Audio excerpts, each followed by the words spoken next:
ඉතින් කොහොමද සුබ දවසක් වේවා. අද දවසෙත් අපි අලුත් වීඩියෝ එකකින් ඔයාලට හම්බ වෙන්නේ. අපි මේ කරන්න යන්නේ අද සාමාන්‍යයෙන් අපි මම ගිය පාර වීඩියෝ එකේ කරා ඔයාලට මතකයි අර කැපිටල් ලෙටර්ස් වලින් SMS හෝ ඊමේල්ස් යවනවා නම් එකෙන් හැංගෙන්නේ අපි අර යතදින් මොන හරි කියන එක ගැන කියලා කිව්වනේ. අද මම කියන්න යන්නේ ඔයාලා ඊමේල්ස් යවද්දී ඊමේල් යොදාගන්නේ මොකටද?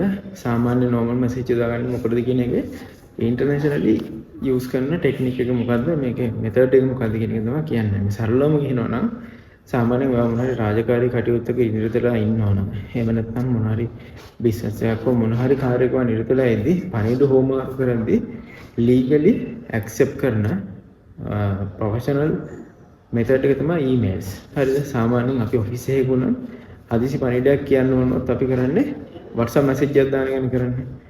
ඒක informal. හරිද?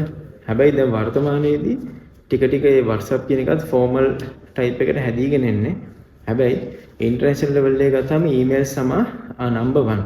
emails වලින් යවන message එක තමයි හරියටම legally accept කරන ශිෂ්ට සම්පන්න ක්‍රමය.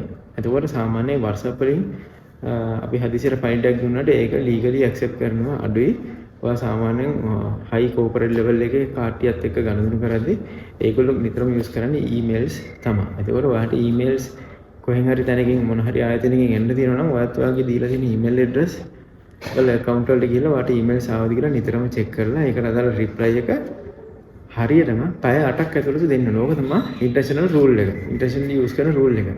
ඔයාට email එකක් ආව නම් දවසක් අද ආව email එකට හෙට reply කළා හරියන්නේ නැහැ. within 8 hours හරියටම පැය 8ක් ඇතුළත reply එක දිය යුතුයි.